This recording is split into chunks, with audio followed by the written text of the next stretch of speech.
Good morning, Ethan.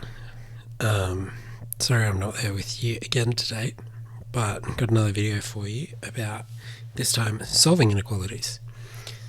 It's not that much different to solving equations, but there's one key trick we need to understand, and that's this first point here in this criteria. When do we need to reverse the arrow, essentially? We've already sort of started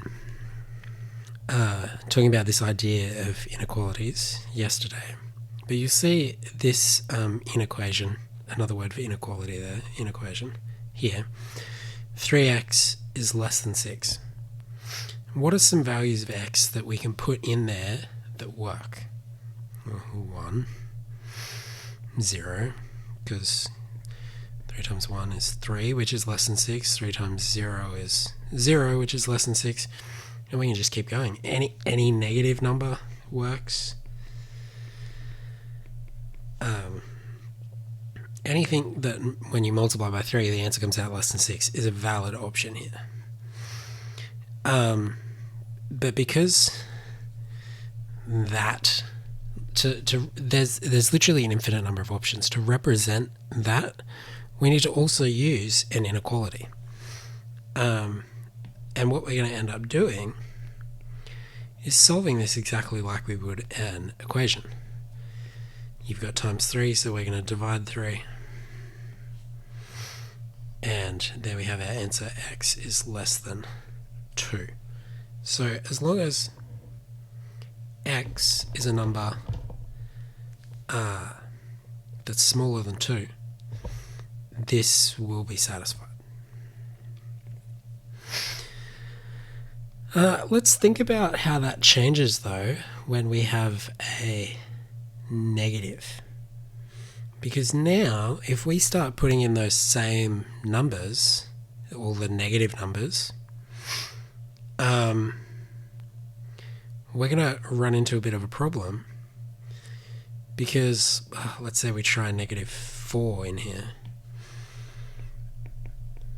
Well, that actually becomes positive 12, which is now not less than 6. So we're going to have to think of some different numbers that will work in here.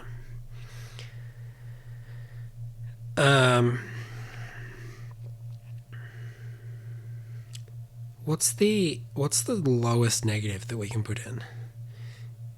Well, -2, right?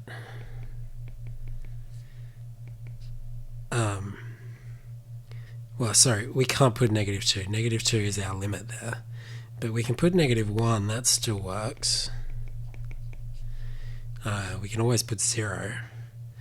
And then this time, actually, it's positive numbers that work in here. Because this is negative, we want to make x positive numbers to keep this whole thing true.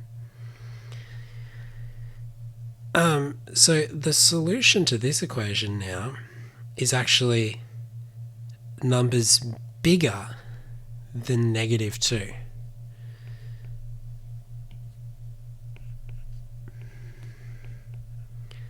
How are we going to get there, though? Let's have a look at this. We do our equation solving trick, and we end up with x. Well, something's not right here, though, because we just figured out that the solutions to this inequation are numbers that are bigger than -2, not less than -2. So here we've actually stumbled on what I mentioned there at the start. Understand when an inequality symbol needs to be reversed. And this is one of those scenarios when you divide by a negative number. And in fact, the actual rule is that when we multiply or divide by any negative number, we flip the direction of the arrow. So let's just go through a few solutions here. We approach these the exact same way we would a regular old equation. You know, we're going to start by collecting our x's over on one side. And then we're going to add our 3's to both sides. And then we're going to divide by 4. And you'll notice, because I didn't have to multiply or divide by any single negative number in that process, I could have replaced this with an equal sign and the maths that I did wouldn't have been any different. That inequality, I solved it exactly the same way I would solve an equation. But if we look at this one, I'm going to subtract 4.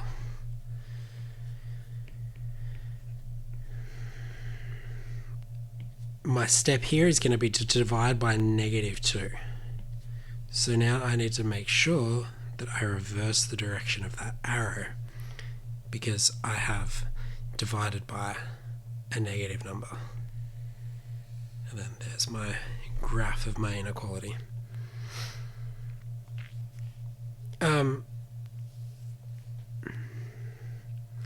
This is part of the reason why when we were doing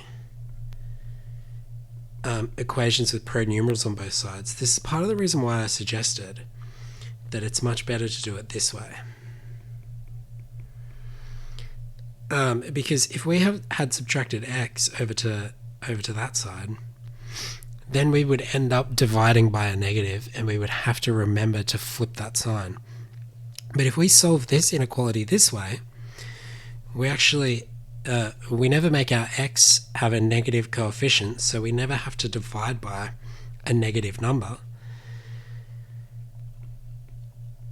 So we end up, I'm going to continue up here because I'm running out of space.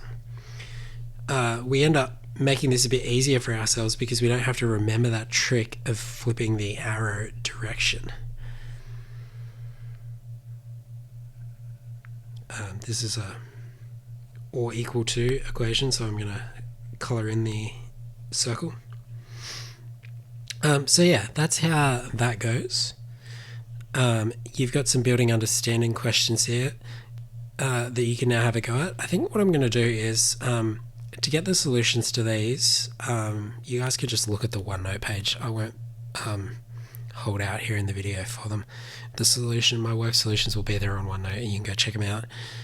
Once you've done those, again, check your understanding questions for you to have a go at, and then don't forget, if you've done that, you've got your assessment tasks revision questions up here.